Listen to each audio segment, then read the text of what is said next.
International Economics. Economics Optional Paper 1. Syllabus.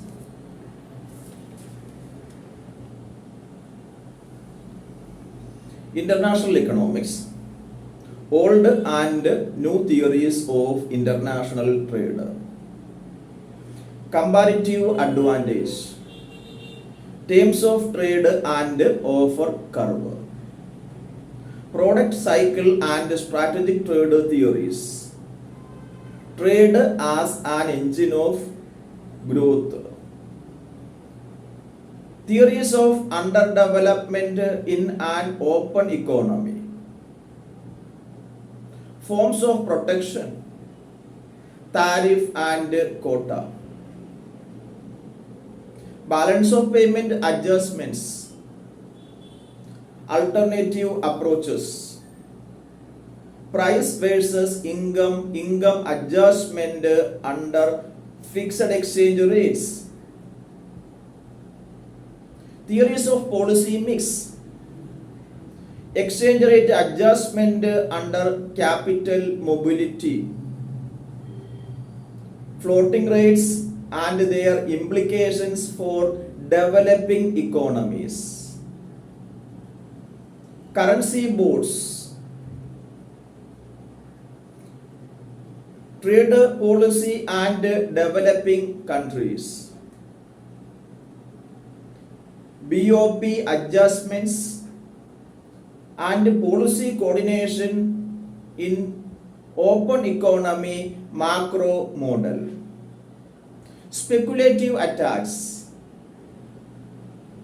Trade blocs and monetary unions. WTO, TRIPS, domestic measures, different rounds of WTO talks. Syllabus given by UPSC for Paper 1, International Economics area. Next, reference. First reference book, International Economics by Salvatore.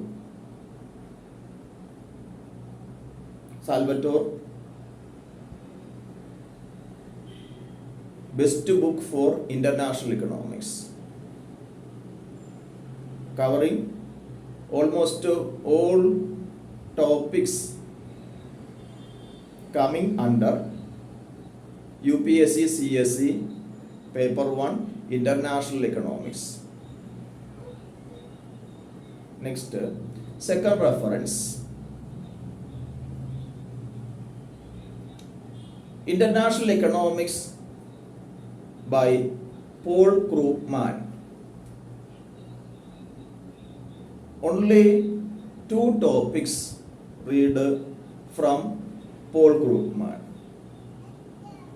Topics like exchange rate overshooting. Second topic, speculative attacks. Only these 2 topics from Paul Krugman. These 2 reference books are sufficient. In my class, I will give detailed notes covering entire syllabus. Revise my class notes. Next,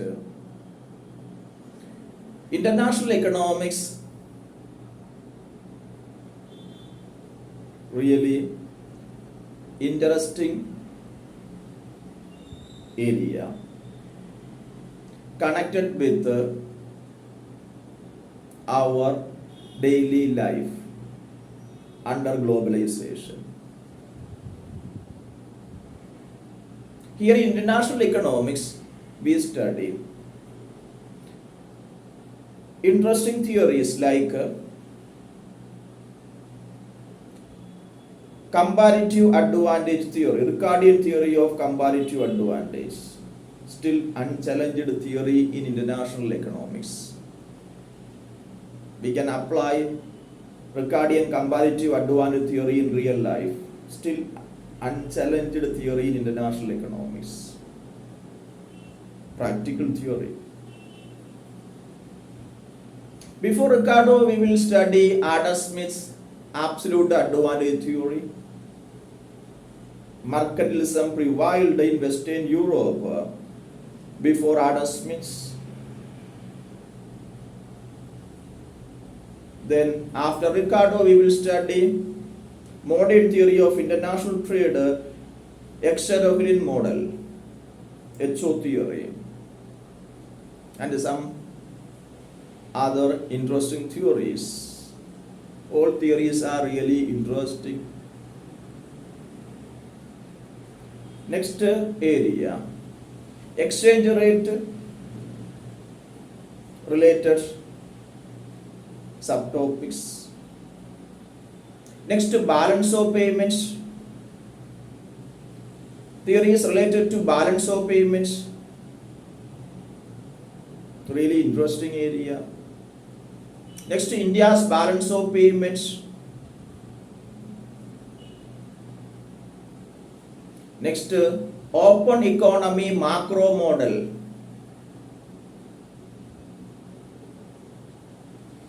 Exchange rate adjustments under flexible exchange rate regime, under fixed exchange rate regime. All these are really interesting areas.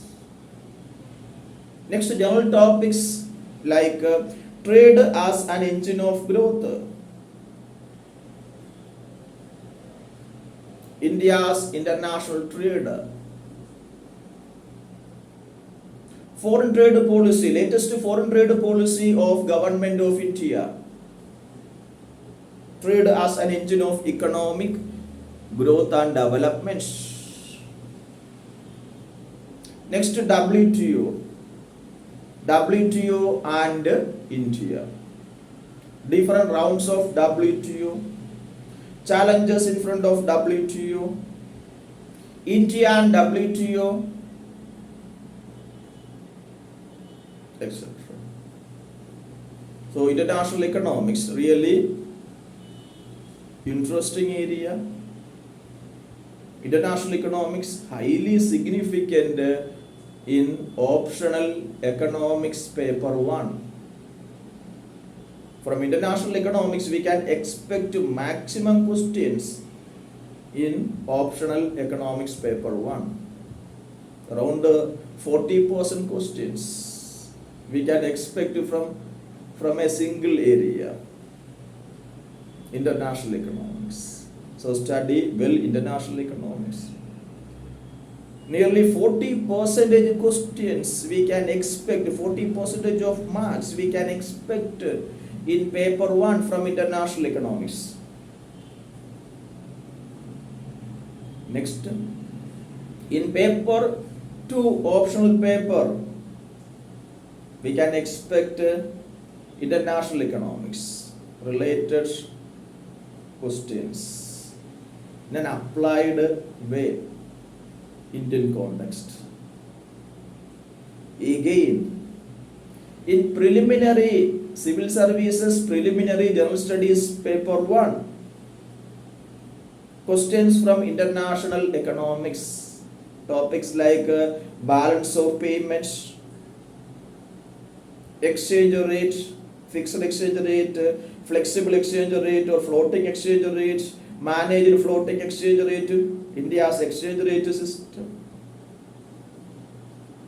appreciation of rupee, depreciation of rupee, devaluation of rupee, revaluation of rupee,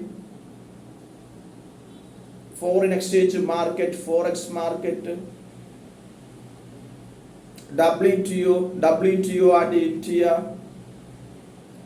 These topics are highly significant for your civil services preliminary general studies paper 1 and mains GS paper 3, CSE mains GS paper 3. Right now, you got the significance of international economics in your UPSC CSE preparation. In the essay paper also we can expect some essay questions connected with the international trade. Topics like trade as an engine of growth. Some questions connected with India's foreign trade. So, international economics highly significant for your CSE preparation, both in preliminary and main examinations. Next, previous year questions from international economics.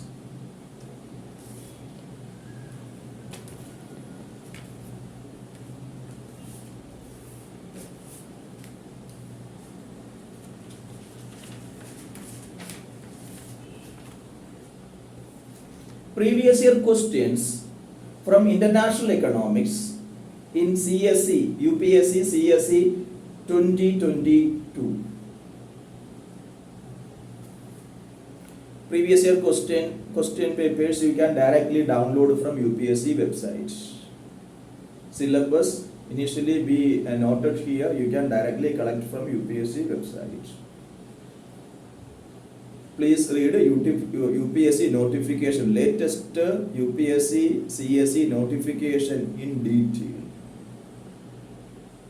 You will get all information related to UPSC CSE directly from UPSC website. Prepare UPSC CSE. In preparation of UPSC CSE, you can depend official sources. Clear? So here we noted 2 reference books in addition to my class notes. Then again reference. You can next reference WTO website. Collect the latest topics from WTO website. Next, latest foreign trade policy of Government of India. Read directly from government website. Clear? So if you prepare own notes, you can prepare entire notes in maximum 200 pages. Study limited material in UPSC CSE. Revise limited study material. Clear? Follow all instructions given by UPSC. Here our focus is to get maximum marks in main written examination. And now you know the significance of international economics in your mains optional paper. In optional paper 1, you know around 40% of questions we can expect from international economics. In optional paper 2 also, questions connected with India's balance of payments, latest foreign trade policy of India. In preliminary paper 1, CSE preliminary paper 1. Clear? Questions from international economics, you know topics. In mains GS also, questions from international economics, you know topics. Clear? So here our focus is to get the maximum marks in mains written examination. Clear? You have to follow all instructions given by UPSC. So UPSC CSE question paper 2022 UPSC question paper specific instructions. The next questions from international economics. Yes. Question number 1.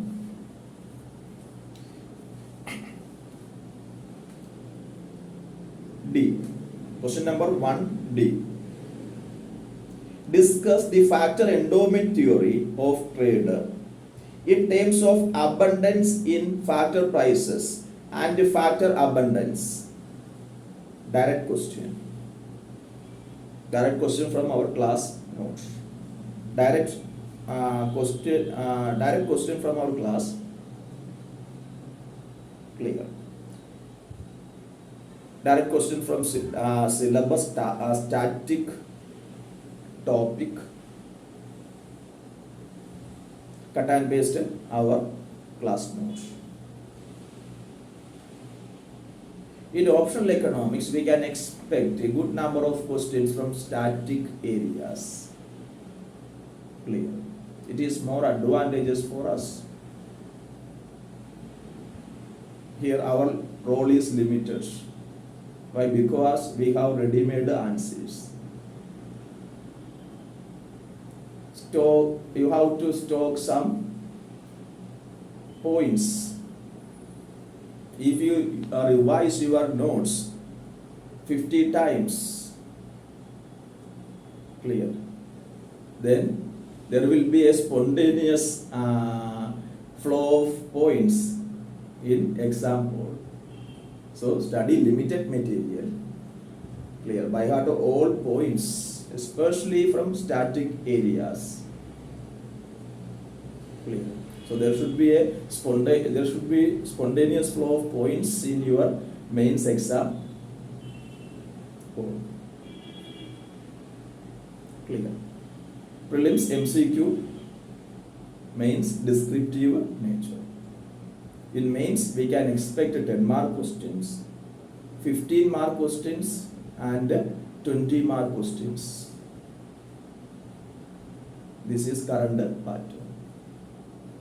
Previous in 2005, 2006, 60 mark questions, 30 mark questions, 20 mark questions. In 2005, 6, 7, that time. Nowadays, UPSC questions in mains economics optional, 10 mark questions, 15 mark questions, 1-5. Finally, 20 mark questions. Clear. Next, question number 1.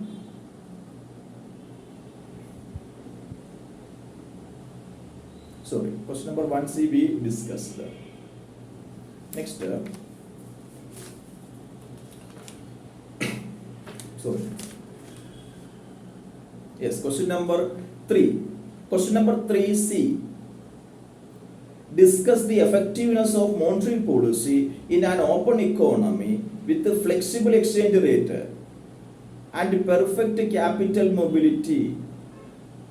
Will this policy remain effective with a fixed exchange rate also, while other things remain the same?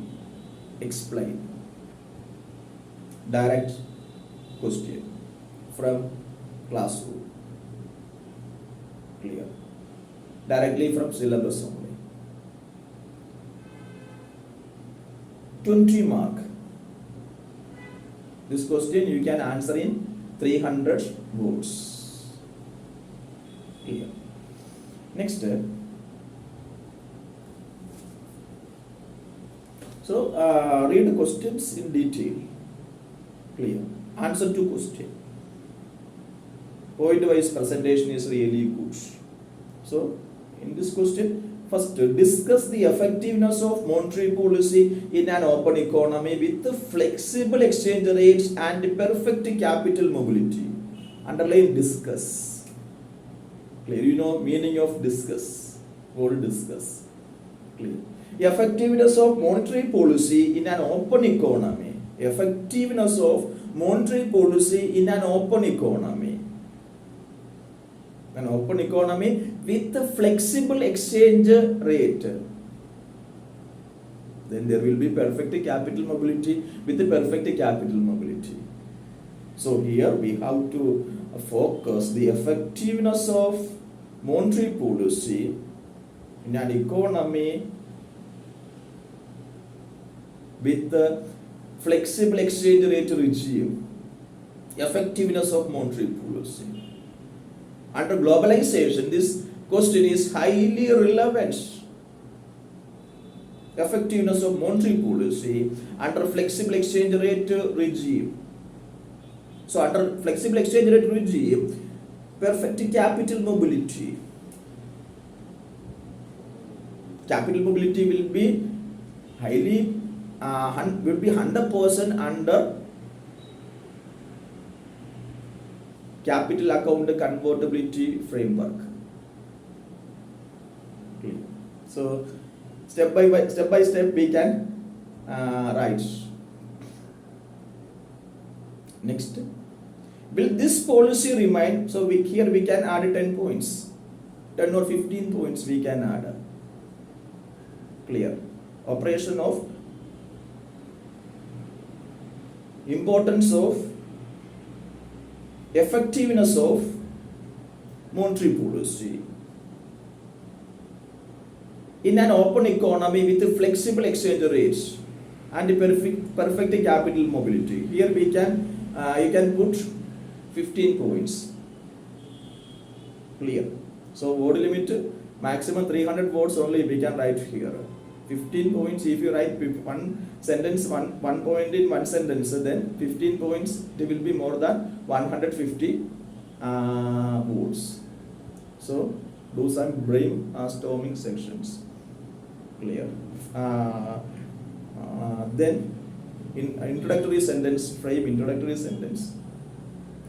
Clear. Remember, discuss. The order term given here, discuss. Then orderly arrange the points, body part points in the first part of question. Clear. So first part we can conclude. Clear. In 150 or 180 words. Next. Will this policy remain effective with the fixed exchange rates, with the fixed exchange rate also? Now you know difference between fixed exchange rate and flexible exchange rates. Now into following managed floating exchange rate regime. After 1970, economies globally started to adopt flexible exchange rate regime, managed floating exchange rate regime, etc. Change from fixed exchange rate regime framework. Clear. You know global economic picture of 1970s. Clear. So exchange rate in India after 1991 we adopted managed floating exchange rate regime. Here we have to consider the importance of monetary policy, the significance of monetary policy, the scope of monetary policy, the scope of outcome-based monetary policy. Different ways we can interpret, we can examine. The significance of outcome-based monetary policy under flexible exchange rate regime and the fixed exchange rate regime. The second part of question. Here also we can add points. All points you can collect from class notes. Next, explain. Final part, explain. So second part, explain. First part, discuss. Maximum words you can write here 300. Try to conclude answer in 290 words. Clear. 20 mark question. Next, question number 5C. Under partial equilibrium analysis, discuss the consumption and revenue effects of tariff. Again a direct question. 10 mark question. 10 mark question you can answer in 150 words. Next, direct question only. Next, question number 7. Question number 7A. Examine whether in Ricardian model the theory of comparative advantage actually becomes a doctrine of comparative cost. Really good question. Earlier we noted here Ricardian theory of trade. Ricardian theory of trade highly significant. Base of international trade, comparative advantage. All are getting benefits from international trade. Rich countries and poor countries all are getting benefits from international trade under Ricardian comparative advantage doctrine. But under Adam Smith's, all are not getting gain from trade. All countries are not getting gains from trade under Adam Smith absolute advantage theory. Ricardian theory, all are getting benefits. Rich countries, poor countries, all countries engaged in international trade are getting benefits under Ricardian comparative advantage principle. This is the significance of Ricardian theory of international trade. Clear. So, base of international trade. So, this question is also some other way UPSC focusing in some other angle. Whether examine in Ricardian model, theory of comparative advantage actually becomes a doctrine of comparative cost, directly from class only. Next,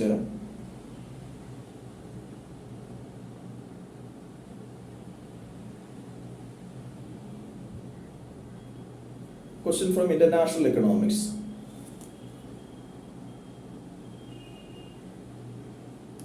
Question number 8. Question number 8A. State the functions of United Nations Conference on Trade and Development